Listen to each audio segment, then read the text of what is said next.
Before I start presenting the Vulnerability Hub solution that is built on the Microsoft Power Platform, I'd like to spend 1 minute on the technology to ensure we are all aware of what the Microsoft Power Platform is. To summarize quickly, the Microsoft Power Platform provides the ability to build low-code to no-code business applications, automate business processes within and between multiple applications, databases, and more. It allows you to build artificial intelligence into your solution and receive rich analytics and intelligent insights through advanced reporting tools such as Power BI. This is all underpinned by the Common Data Service, which is a way to manage and store your data securely. The part of the Microsoft Power Platform that I absolutely love is that it not only democratizes advanced technology, ensuring everyone can build on it, but it's easy to connect to and with data sources required, such as Microsoft Azure, Office 365, and Dynamics 365. However, it is not limited by Microsoft, and you can connect to hundreds of other products out of the box. The platform is already being utilized by millions around the world and underpins some of Microsoft's most large enterprise systems, such as Dynamics 365 for customer engagement, their CRM system, and Dynamics 365 for HR. Now, what I'd like to do is turn to the Vulnerability Hub. What you can see on my screen is the Vulnerability Hub application. I would like to start off by looking at the administrative piece. Now, if we just expand the navigation menu, you can see that there are 4 settings: at-risk groups, accounts, teams, and support types. At-risk groups allows you to quickly track the different risk groups that can be attributed to your contacts, to your vulnerable people. We'll see that later on in the demo, but there are some examples here, such as undergoing active chemotherapy or radical radiotherapy, and then those that have been identified as a transplant recipient. We then have our accounts, which are split into active care providers, active doctor surgeries, and active suppliers. If I go into Age UK as one of our providers, we can see some details that are pertinent to that record, such as the name, the phone, the address, and various other primary contact details that we may have. So although we know it's Age UK, we actually have a primary contact with Sandra Davis there, and we can actually see her number and her email address. We can view the different support types, such as whether they are providing just caring services or cleaning, food supply, loneliness. We'll see this later on inside the application. At the same time, we can actually see different calls that have been missed to that particular account. Moving on, we then have our teams. Teams are related to different outcome requests. So if a request comes out for cleaning support, it then can get assigned to the cleaning support team or to the food delivery team. If I go into cleaning support, this is where we'll see all the team members that make up that particular team, in this case, Marco Cruz. We then have our support types. Here we have 8 records that detail the types of support that we carry out, such as caring, cleaning, food supply, local hub, and more. Now, I would like to take on the role of a Vulnerability Hub representative. I've started my day and I've just received a phone call. I ask, "Hello, how may I help you?" and who is speaking? And first of all, they say, "Hello, my name is William Dorrington." I go, "Fantastic." So I can see William Dorrington is there. I obviously started by taking his name, and the first thing I will do next is say, "Do you mind if we check some of your contact details and various other details to ensure we've captured everything correctly before we progress with your support request?" So straight away I can check personal information, checking that Mr. Dorrington's name and address and various contact details is correct.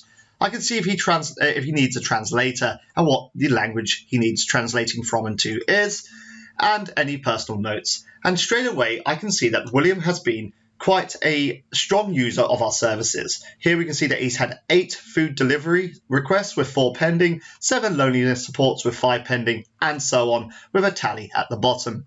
Then I can go and start looking at Mr. Dorrington's medical and care details, taking down the important items such as the NHS number, any doctor details he may have, medical conditions, disabilities and impairments, and any of the care provider and at-risk groups that Mr. Dorrington belongs to. We then have vulnerability details, any items around risk that he may be feeling, such as risk to those going around that may have coronavirus, or any other items we need to record. We can look at his dietary details in case we need to send food out to him. We can look at whether he uses a gas key card or an electric key card, and his living circumstances, household details, loneliness support, and other support. It's important to state that on loneliness support, you can capture the various available communication formats and record the details pertinent to that. Then we have his related contacts. So we can see if we can't get hold of Mr. Dorrington, or maybe he's incapacitated in some way, not allowing him to speak or use a phone, that we have related contacts for him, such as his friend or his sister-in-law. We can then go to communications and see the various communications and activities we've had with Mr. Dorrington. In this case, all activities have been around phone. We haven't recorded any notes. We can see if we haven't been able to successfully contact Mr. Dorrington by viewing if we've had any consecutive missed calls. In this case, we can see that we have successfully contacted him, so this is sitting at 0 so far. At the same time, we can go and view support requests, so any requests that Mr. Dorrington has asked for, and we can actually look at when they were created and how many there were quite quickly from this chart. At the same time, we can look at his support request outcomes. We can see the various outcomes and the status they sit at, the support request types, and any of them of the actual outcomes themselves. Now, if we go back to the task in hand, which was taking down Mr. Dorrington's correct details, confirming with him the details we have, and then moving forward to asking Mr. Dorrington why he phoned today. So this is where we'd start going, okay, Mr. Dorrington, we believe we have all your details captured. How may we help you today? And Mr. Dorrington might say that he's running out of food. So we can see straight away that we got his address there and his dietary details that we can play back if needed. And he may say that he's feeling quite lonely or he needs a carer. If we select needs a carer, we can once again look at any household details. So we can see that he used to have a carer, but they are now sick. So that is fine. Once we've done that, we can save this request and it will automatically generate the outcomes required.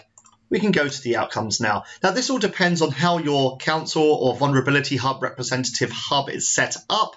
It might be a case that that's it. They take down the request, the outcomes are generated and it gets passed on to another team. Or it may be a case that one person does everything. So now I can see a food delivery outcome has been generated and a care provider. If we go into food delivery, we can see details relating to this. We can select a supplier if needed. We've got Age UK, Tesco, etc. that are happy to supply food.